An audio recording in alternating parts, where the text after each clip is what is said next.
একটা জিনিস দেখাবো, আমি রান্না করার জন্য একটা জিনিস কিনেছি, কিন্তু এমন কোনো একটা জিনিস নেই যেটা আমার রান্না করে পাওয়া যাবে। জীবনে এমন এক একটা দিন আসে যে সকালে উঠেই যেন হতাশ হয়ে যায়, আর মনে হয় আজকে বুঝি আমার সাথে খারাপ কিছু হতে চলেছে। তো আজকে সকালবেলায় মানে ভোরেই আমার ঘুমটা ভেঙেছিল, কিন্তু মনটা কেন জানি না খুব খারাপ লাগছিল। মনে হচ্ছিল আমার খুব কষ্ট হচ্ছে, বা আমার সাথে আজকে হয়তো কোনো ঘটনা ঘটবে, এরকম একটা ফিলিংস হচ্ছিল। তো সেই করেই আর কি আমি ভোরবেলায় আর ঘুম থেকে উঠতে পারিনি, মনটা প্রচুর খারাপ লাগছিল, কিন্তু জেগেছিলাম শুধুমাত্র ভগবানের নাম করছিলাম, এই আর কি। তো এই করতে করতে আবারও কখন যে ঘুমিয়ে পড়েছি নিজেও বুঝতে পারিনি। তো যখন ঘুম ভাঙে তখন দেখছি সকাল 7টা। তবে আমি চেষ্টা করি পজিটিভভাবেই দিনটা শুরু করার। তো আমি তাই একটা পজিটিভলি ভিডিও তোমাদের সাথে শেয়ার করছি, আর আশা করছি সকলে খুব ভালো রয়েছো, আমিও বেশ ভালো রয়েছি এখন। তো নিজে ডিমোটিভেট হয়ে যাওয়ার পরে নিজেকে মোটিভেট করতে আমি নিজে শিখে গেছি এতদিনে, এটাই একটা ফ্যাক্ট। এই জাস্ট সূর্য উঠছে এরকমই অবস্থা, আর আবারও ওয়েট লস জার্নিটা আর কি শুরু করার চেষ্টা করছি। তো তাই এইদিকে রাত্রে জোয়ান ভিজিয়ে রেখেছিলাম, জোয়ান ভিজের জল আজকে খাচ্ছি।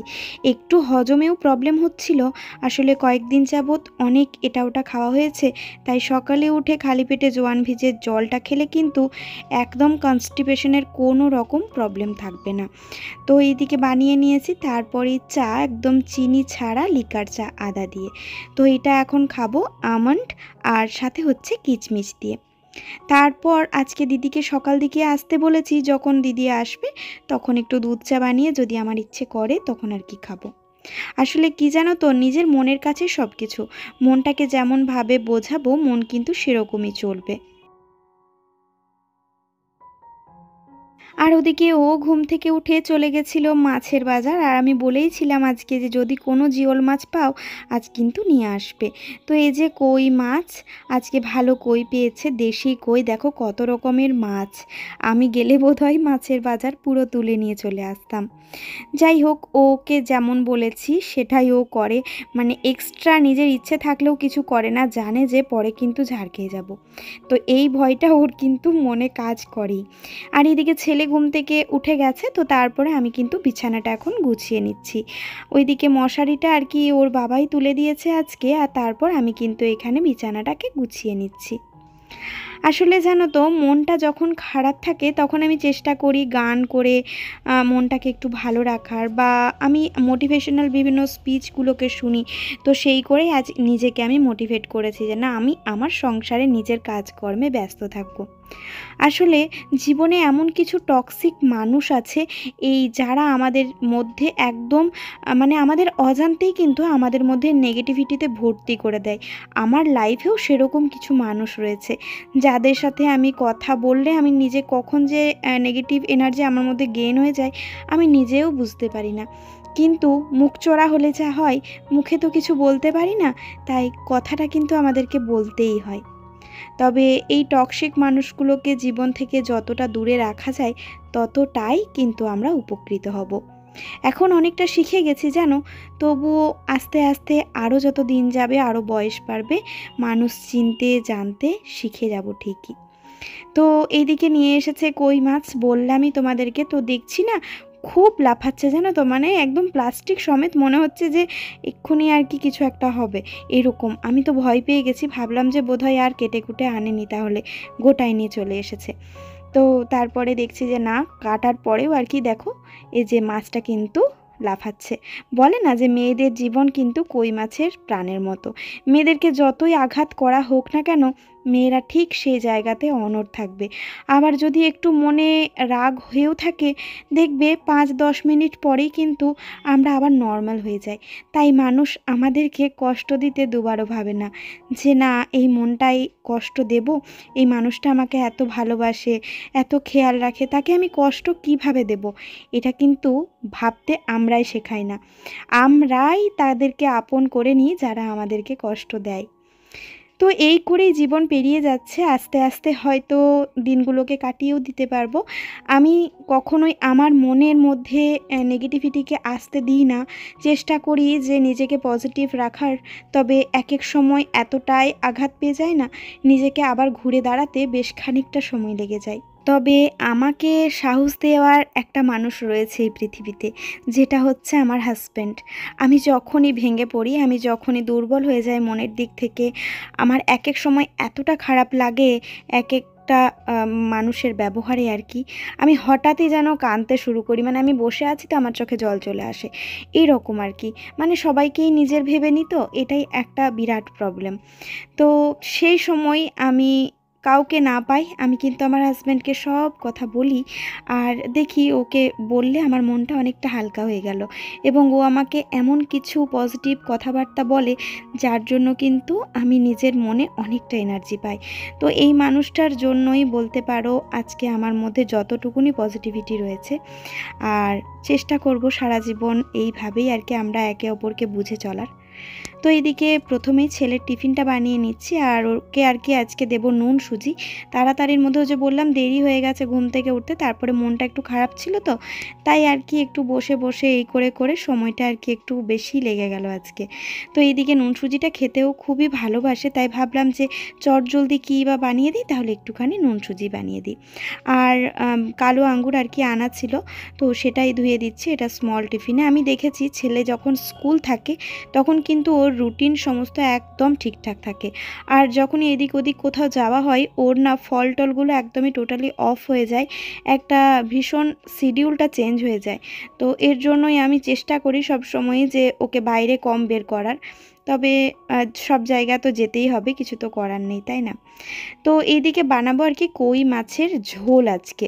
এর জন্য আমি ওই মাছ ভাজা তেলটার মধ্যেই তেজপাতা, এলাচ, গোটা জিরে আর দারুচিনি ফোড়নে দিয়ে দিয়েছি। ফোড়নটা বেশ একটা সুন্দর স্মেল আসার পরে তার মধ্যে আমি দিয়েছি পেঁয়াজ আর টমেটো একসাথে পেস্ট করা। এর ওপর গুঁড়ো মশলা বলতে আমার কাছে হলুদের গুঁড়ো আর নুনই ছিল। কাশ্মীরি লঙ্কার গুঁড়োটা শেষ হয়ে গেছে, ওটা দিলে একটু কালারটা আসে, এই আর কি। তো এরপরে ঢেকে ঢেকে মশলাটাকে কিন্তু ফ্লেম কমিয়ে ভেজে নিতে হবে। তো ফ্লেমটা কমালেই দেখবে মশলার থেকে তেল ছেড়ে দিয়েছে। ঠিক এই মুহূর্তে এর মধ্যে আমি দিয়ে দিলাম জিরে, ধনে আর হচ্ছে আদার পেস্ট। তারপর এই যে একটু চিনি আর অল্প সামান্য আমি নুনও দিয়েছিলাম। তো এই সমস্ত দিয়ে আবারও ঢেকে ঢেকে মশলাটাকে বেশ ভালো করে কষিয়ে নিতে হবে, কারণ আদা আর জিরের যে একটা গন্ধ সেটা যেন একদম চলে যায়। আর তখনই এটা হয়ে গেছে বুঝবে যখন একদম কড়ার থেকে ছেড়ে আসবে। ওইদিকে একটু গরম জল বসিয়েছিলাম, সেই গরম জলটা আমি এর মধ্যে দিয়ে দিলাম। তারপর এই যে ঝোলটা হালকা একটু ফুটে আসলে আমি ভেজে রাখা মাছগুলো এর মধ্যে কিন্তু দিয়ে দেবো। তো এই হয়ে গেল কই মাছের ঝোল। খেতে এত ভালো হয়েছিল, কিছু বলার নেই, দুর্ধর্ষ লাগছিল। আর এরকম ছোট দুটো মাছ এনেছিল, সৃজন একটা স্কুলে খেয়ে যাবে আর একটা আমি ঝোলের মধ্যেই দিয়ে দিয়েছি। ব্যাস, এরপরে ধনেপাতা দিয়ে দিলাম, তো হয়ে গেল এদিকে মাছের ঝোল। আর সৃজন স্কুল যাওয়ার পরই আমি টিফিন করে নিয়েছি, সৃজনের বাবার জন্য টিফিন বানানো হয়ে গেছিলো। তো এই সমস্ত হওয়ার পর আমি এই যে বাসনগুলো এখন ধুয়ে তুলে রাখছি। আর ওইদিকে ও স্নানে গেছে, ও বের হলে ও খেয়ে দিয়ে অফিস পেরিয়ে যাবে আর কি। আজকে বলেছে 10:30 থেকে 11:45-র মধ্যে অফিস পেরিয়ে যাব। তো ততক্ষণে আমি কি করব, এদিকে ওই জন্য আমি বাসনগুলো ধুয়ে আর কি তুলে রাখছি। এক এক সময় মনে হয় যে আমি পড়াশোনা শিখে কী বা করলাম, আমার জীবনটাতে আমি কি করতে পেরেছি, কিন্তু পরক্ষণে গিয়ে মনে হয় আমি যে এত সুন্দর যত্ন করে সংসার করছি এটাই বা কতজন পারে। তো সব সময় নেগেটিভটা মাথায় আসলে আগেই আমি পজিটিভটা চিন্তা করি আর নিজের মাথাটাকে শান্ত করে নিই। তো নিজের কাছে ভীষণ প্রিয় এটা হওয়া খুব দরকার। আমার যে শর্ট কিছু ভিডিও এগুলো আমি বানাই আমার নিজেকে ভালো রাখার জন্য। আমি নিজে তখন মোটিভেট হই যে হ্যাঁ আমাকে দেখতে সুন্দর লাগছে, তার মানে আমি সেই আগের মতোই আছি, তাই না? তো এইগুলোই আমাদের দরকার জীবনে, একটু আধটু পরিবর্তন অবশ্যই দরকার সংসারের কাজকর্মের মাঝে। তো ব্যাস, এইদিকে আমার সমস্ত কাজই কিন্তু হয়ে গেল, এরপরে স্নানটুকুনি সারবো। তো ওরা তো দুজনেই খেতে বেরিয়ে গেছে, আর ভাবলাম যে কাজটা সব কিছু হয়ে গেছে এখন, আর চলো তোমাদের সাথে শেয়ার করে আজকে কী কী রান্না হয়েছে।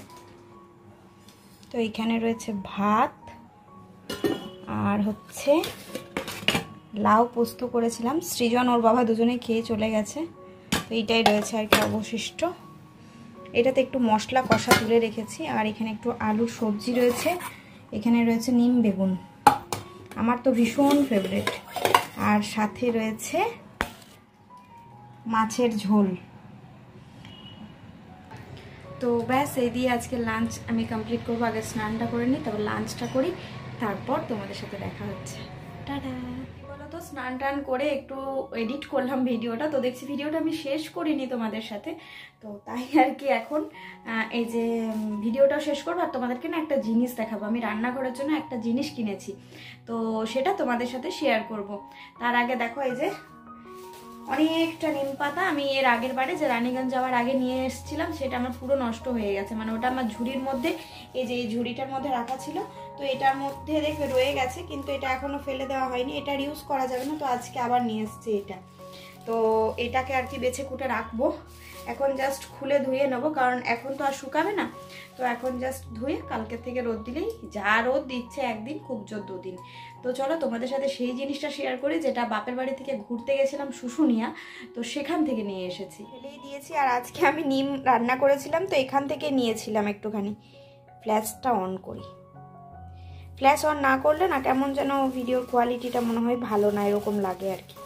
ভাবছি একটা ফোন নেব, একটা ফোন নিতে হবে, তো দেখা যাক কখন কি আছে কি হয়, এটাই আর কি। কিছু টাকা আমি জমিয়েছি, আর আমার ফোনটা রিপ্লেস করলে কিছু পাবো, তো চাইছি না আর হাজব্যান্ডের কাছে নিতে, কারণ ও আমাকে অলরেডি 2টো ফোন দিয়েছে। তো ইচ্ছা আছে আর কি নিজের টাকা দিয়ে নেওয়ার। দেখো নিমগুলো কি দারুণ না, একদম কচি পুরো। এই যতদিন এই নিম থাকবে, মানে এত ভালো লাগে। আর শুধুমাত্র নিম পাতা দিয়ে বড়া খেতেও না ভীষণ ভালো লাগে, একদিন বানাবো ভাবছি। তো এটা আবার কাঁচা থাকতে থাকতে করতে হবে, মানে কচি থাকতে থাকতে করতে হবে। কালকে তো বৃহস্পতিবার, পরশু দিনে হচ্ছে হোলি, তো এখন তো 2 দিন আর হবে না, মানে এইটা দিয়ে আর হবে না আর কি, এটাই হচ্ছে ফ্যাক্ট। তো আমার বর আবার কিছু কম কম আনতে জানে না, মানে একেবারে এতটা নিম নিয়ে এসছে বলো, কদিন পরে আবার আনতে পারতো, হয়তো কচিটা পাওয়া যাবে না বলেই নিয়ে এসেছে নাকি জানি না। তো আজকে আমি আর জল টল কিচ্ছু দিলাম না, জাস্ট এরকম খুলে রেখে দিলাম, এটা কালকে ব্যবস্থা করব। চলো জিনিসটা নিয়ে আসি। তো এই যে নিয়ে এসছি। আমার রান্নাঘরটা অনেক ছোট, কিন্তু এমন কোনো একটা জিনিস নেই যেটা আমার রান্নাঘরে পাওয়া যাবে না। তো একমাত্র এই জিনিসটাই ছিল, আর এটার জন্য না আমার প্রচুর প্রবলেম হতো। ওই জন্যই আমি এবারে শুশুনিয়া গেছিলাম, আর শুশুনিয়াতে তো জানোই যে পাথরের জিনিস বিখ্যাত, তো সেখান থেকে এনেছি কিছু শর্ট ক্লিপ, ওখান থেকে করে এনেছি, তোমাদের সাথে শেয়ার করব। আসলে ওইগুলো এডিটিং করার বেশি সমস্যা।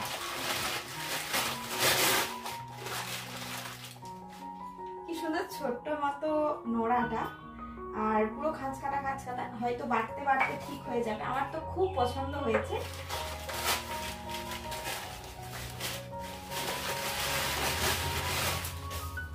আর এই যে আমার ছোট্ট শিল আর ছোট্ট নোড়া, আমার খুব পছন্দ হয়েছে। তোমাদের কেমন লাগলো জানিও। তো এইটা আমি এখানেই রাখবো, জাস্ট তুলে রাখার ব্যাপার, তো এখন এখানে এরকমই থাকবো। দেখো কি সুন্দর ছোট্ট মতো, কেমন লাগলো তোমাদের জানিও কিন্তু অবশ্যই। আমি এরপরের থেকে তোমাদের সাথে অনেক বাটা মশলার রেসিপি শেয়ার করতে পারবো। অ্যাকচুয়ালি আমি রান্না করতে খুব পছন্দ করি, তো এর জন্য আমার খুব শখ আর কি। কি জানো তো, জীবনে ইচ্ছে থাকাটা, শখ থাকাটা খুব দরকার। আর আমি জানি যে ইচ্ছে যার থাকে তার কিন্তু কখনো কোনো অসুবিধা হয় না, মানে সব কিছু ঠিকঠাকভাবেই ইচ্ছে পূরণও হয়ে যায়। এই হচ্ছে ব্যাপার আর কি। কারণ আমার চাহিদা বিশাল একটা নয়, আমি অল্পেতেই সন্তুষ্ট। তো এই নিয়েই আর কি আমি সারা জীবন থাকতে চাই, যেমন আছি এইরকম সিম্পল। তো এই সিম্পল একটা ছোট্ট রান্নাঘর করার আমার ইচ্ছে আছে। তো আমার যখন বাড়ি হবে অবশ্যই, তো তখন তোমাদের সাথে তো আরও অনেক অনেক অনেক কিছু শেয়ার করার ইচ্ছা আছে। তো চলো, কালকে আবার দেখা হচ্ছে নতুন একটা ভিডিওর সাথে। আজকের মতো এখানেই, tata, bye bye, good night, সবাই খুব ভালো থেকো, সুস্থ থেকো।